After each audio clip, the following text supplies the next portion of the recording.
Labas visiems. Noriu padaryti šiandien skaitimą bendrą, be jokios temos.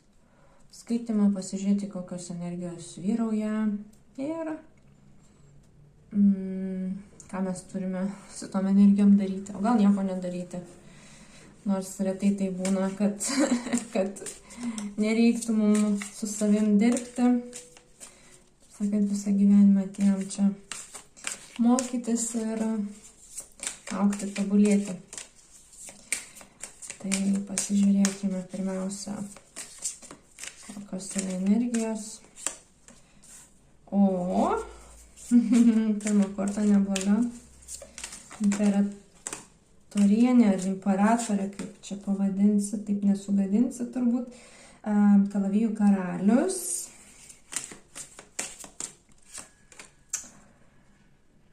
Kalavijų karalienė. Oi, kiek daug personų. 8 kalavijai.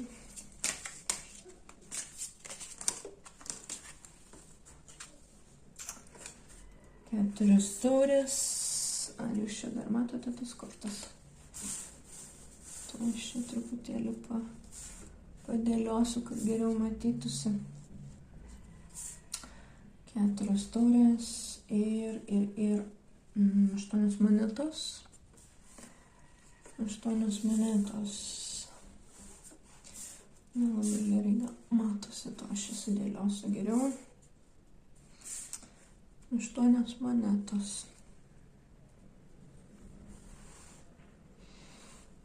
Taip, vyrauja logikos ir proto energija.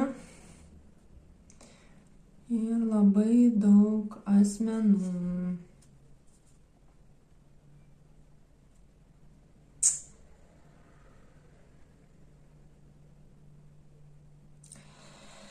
Taip, žinutė ateina man tokia, kad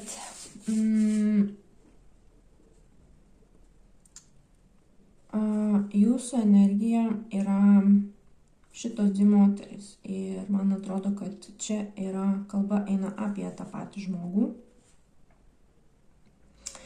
Ir dabar mes matome moteris, greičiausiai jūs esat moteris, bet gali būti ir vyras, kuris labiau gyvena moteriškoje energijoje. Kaip žinia, esam sudaryti visi, abi lytis, esam sudaryti tiek iš vyriškos, tiek iš moteriškos energijos ir tam tikrais momentais leidžiame reikštis arba mumis yra reiškis labiau viena ar kita energija. Tai jeigu žiūri vyras, tai veikiate labiau iš moteriškosios energijos pozicijos, labiau kaip priimantis žmogus, negu kad duodantis arba veikiantis. Ir tada aš noriu paklausti, ar imperatorienė ir kalavijų karalienė yra tas pats asmuo. Man susidaro įspūdis, kad tai yra tas pats asmuo, bet mes galime pasižiūrėti, paklausant kortų, ar tai yra tas pats asmuo. Kortų kaladė yra truputį didoka, tai nelabai patogu maišyti man ją. Tada kopas. Panašu, kad taip. Tai yra tas pats asmuo. Susibalansavęs asmuo.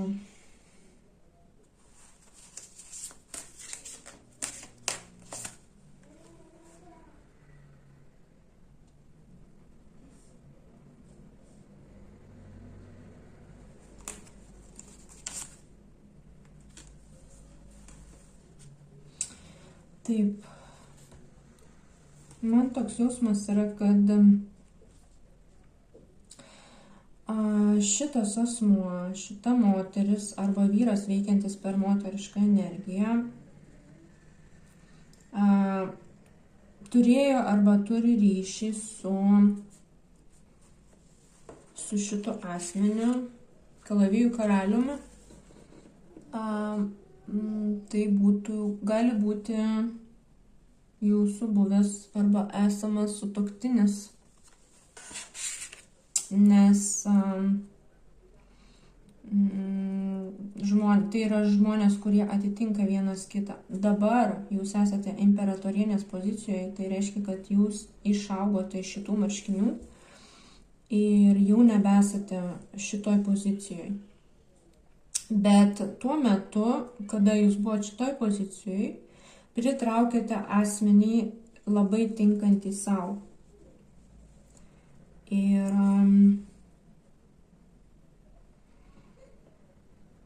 dabar situacija tokia, kad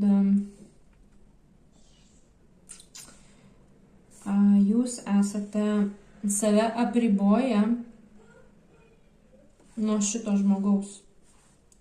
Ar norite atsiriboti ir panašu, kad turite vaikų, galbūt vandens ženklo vaiką turite, vandens zodiako ženklo.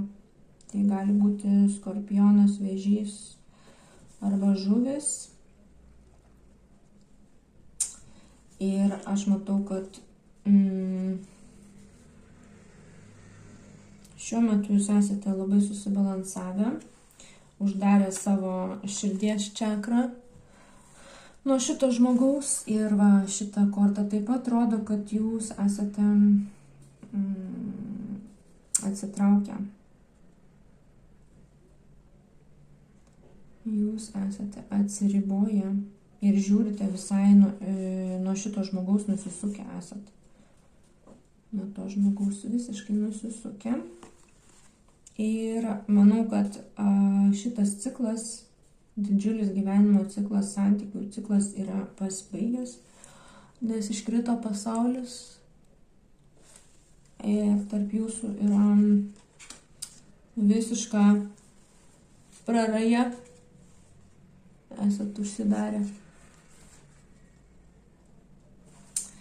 Ir matau, kad šitas karalius, tas žmogus, jisai supranta, kad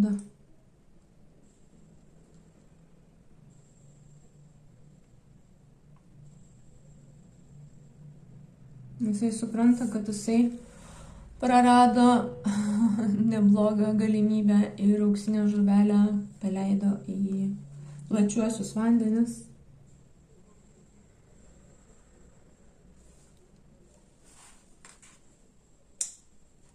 Ir taip įvyko greičiausiai dėl to, kad jisai nenorėjo bendradarbiauti, dirbti santykiuose, investuoti į santykius.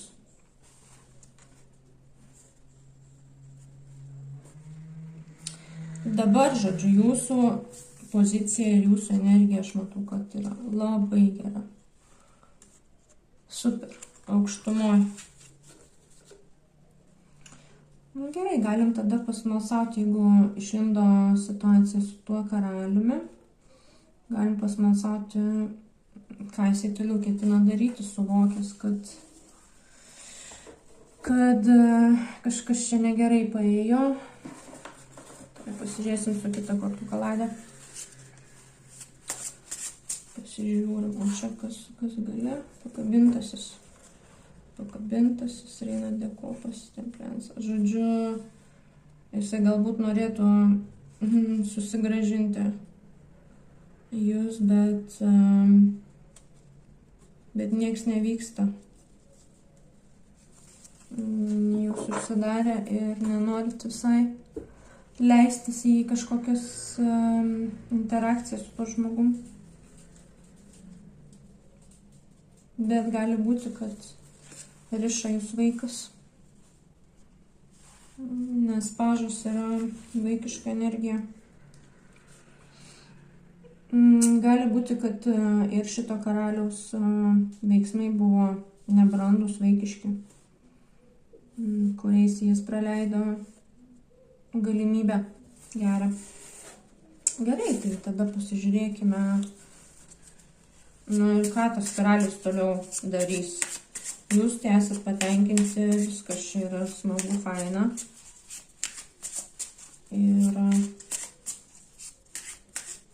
pabaigėt ciklą ir gyvenat puikiai. Ką tas karalius ketina toliau daryti, supratęs, kad jisai praleido gerą galimybę.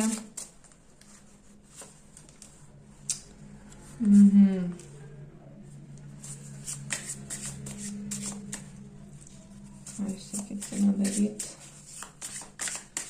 Išmesiu daugiau kortų, kad labiau situacija atsiskleistų.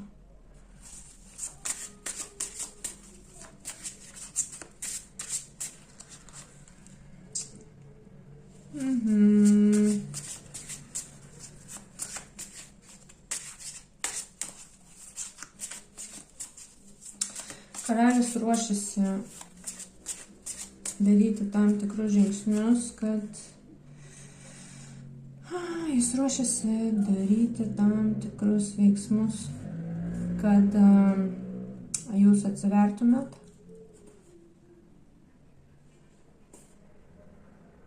Ir gali būti, kad dabar priėjimą darys ne per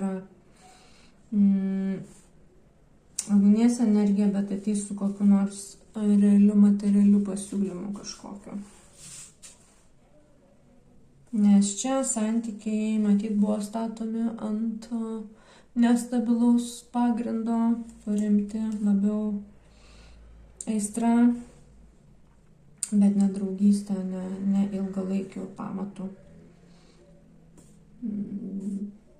Nes pastatyti pamatai ant to nesilaiko. Pilis griūva, bokštas griūva. Ir jisai nori pakeisti, jis nori, kad jūs atsivertumėte. 8 kalaviai yra 2 kartus iškritę.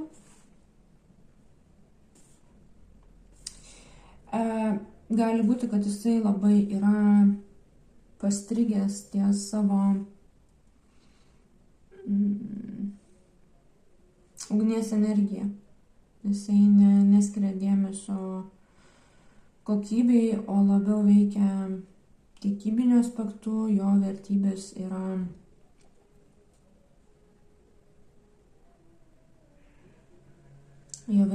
yra labiau kiekybė, o ne kokybė. Ir manau, kad jisai nemato savęs objektyviai. Galbūt jis laiko save stabiliu šeimos žmogum, bet taip nėra.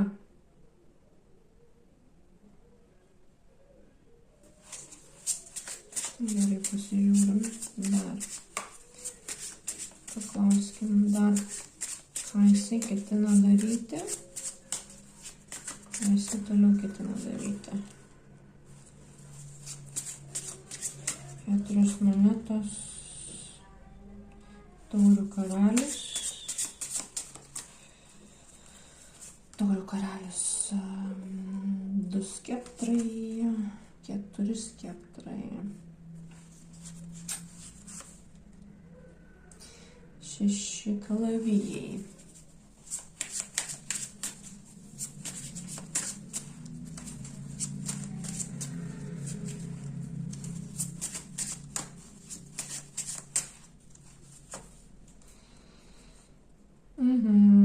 Jis jūs mato kaip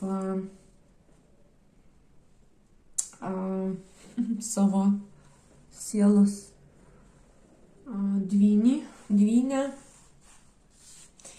nes iškrito taurių karalius ir taurių karalienė.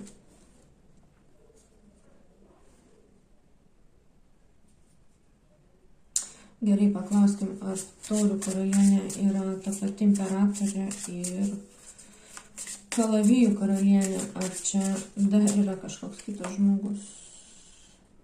Čia yra žmogus, su kurio ciklas yra užsidaręs, tai esat jūs. Ir gali būti, kad tas žmogus turi kažkokius jausmus jūsų pusėje. Jisai dabar savo jausmų, simpatijų kažkokių tai jums nerodo, bet planuoja gali būti, kad jis planuoja perkelti savo namus kažkur šalia jūsų, jeigu jūs gyvenate kitur. Nes yra 4 skeptrai, kurie yra namų stabilumo korta ir 6 kalaviai yra tranzitinė korta, išjudėjimas iš vienos vietos į kitą, persikėlimas ir persikėlė link čia. Namai perkeliami link šitos, galbūt atsikraustys kažkur arčiau jūsų. Gerai. Ir ką jums reikia tada? Įdomu, tada ką jums toliau daryti, jeigu jūs dabar gerai jaučiatės.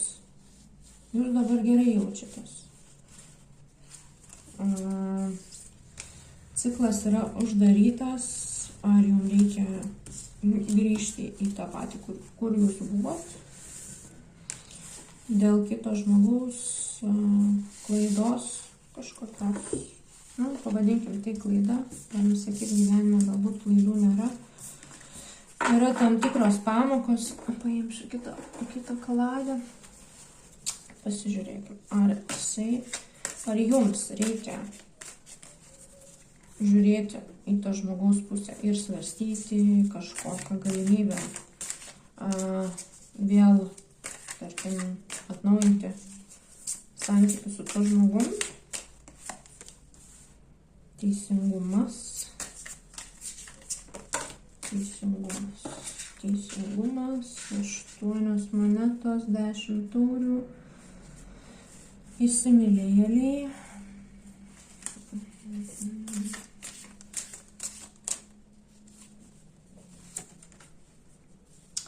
stiprybė, ne visos kortos, žinokit, matysis, palaukit, gal aš galiu truputį pakelti stovą, kad labiau matytųsi.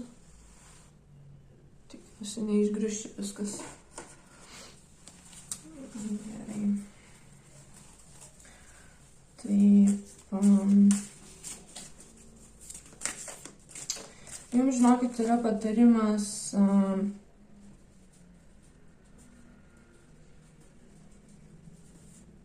priimti sprendimą susilaikyti. Pažaboti liūtą, net jeigu būtų labai stipri trauka kažkokia to žmogaus atžvilgiu, susilaikyti, nes jūs labai daug dirbote dėl savo puikios emocinės būsenos. Labai daug dirbot ir panašu, kad nebūtų gerai.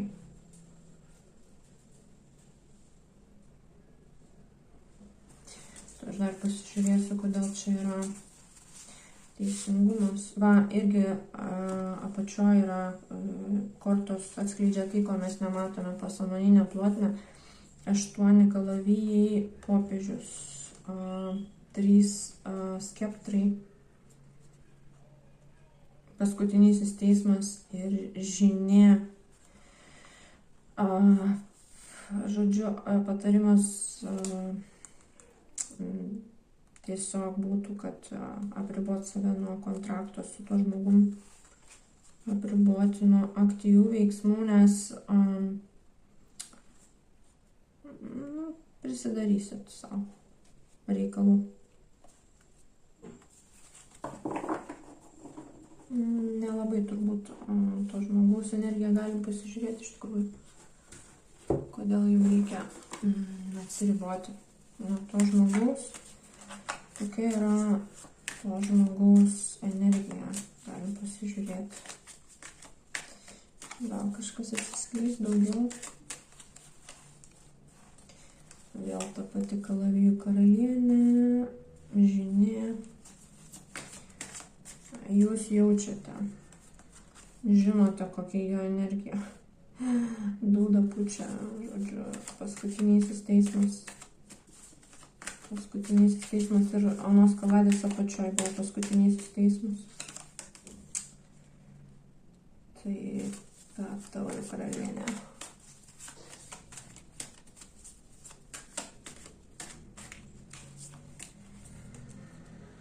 Aha. žinokit, jūs jaučiat, kad jeigu jūs įsileisit į savo širdį, ciklas kartosis ir būsit dar kartą apdaužyti. Dar kartą apdaužyta būsit. Energija yra, tokia, nori papirkti jūs. Deginanti. Ojojoj, manipuliacijos ir egocentrizmas, kuris užkrauna naštą. Nežinokit, ne. Jeigu išėjo, tai jau nebe. Tikrai nerekomenduoju pagal tai, kas čia krenta. Tikrai nerekomenduoju. Dar pasižiūrim, kas čia yra tas teisingumas. Kodėl čia yra teisingumas?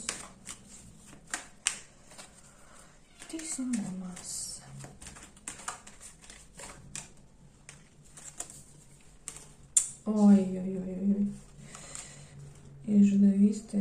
Tiesiog jūs užsidirbot gerą karmą.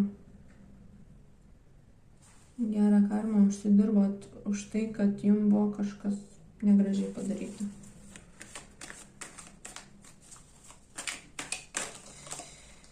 Ojojoj, palikti vieni, šaltyje, lede ir monetų karalius. Galbūt monetų karalius laukia, nori pasitikti jūs ir tai yra tai, ko jūs norite.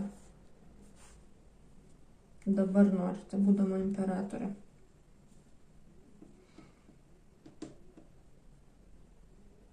Nežinau, tikrai nerekomenduoju grįžti pagal tą situaciją. Eisit į tą patį ratą. Voverės. Bus ne kažką. Tai nebežinau daugiau ką paklausti šiame skaitime. Situacija kaip ryški. Čia kažkas greitai gali ateiti su pasiūlymu.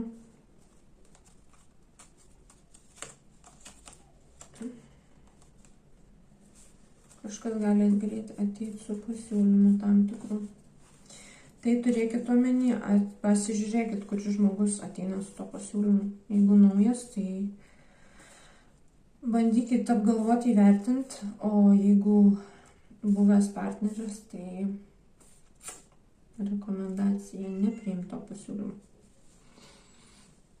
Tai tiek šitam kartui. Daugiau buvo kaip yra santykių tema iškilusi. Ir daug kardų. Tai pirmos kortos buvo su kardais, tai aštri situacija, aštrus santykiai.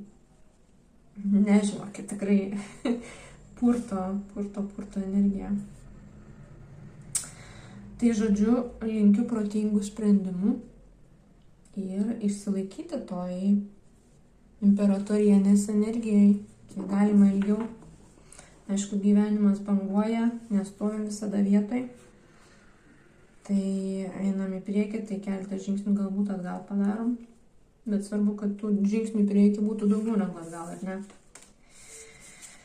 Tai va, tai linkiu geriausios kloties visiems, kad pamokos būtų mažiau skausmingos, nors sako, skausmingiausios pamokos būna vertingiausios, ar ne? Labiausiai pasimokom ir stipriai pasitarnauja gyvenime, bet menkas malonumas, tas širdies skausmas turbūt, ar ne? Tai va, tai dėkui už dėmesį ir iki kitų kartų.